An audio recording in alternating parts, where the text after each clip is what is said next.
what's left of Kilmarnock Tech.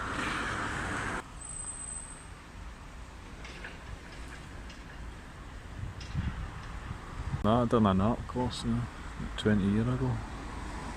It's a shame to see it go.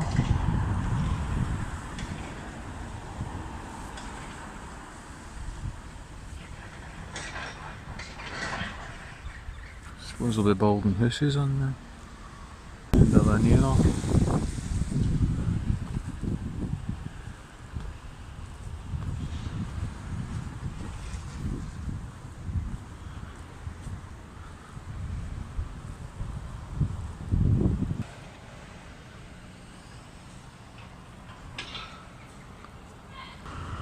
Old Kelly College.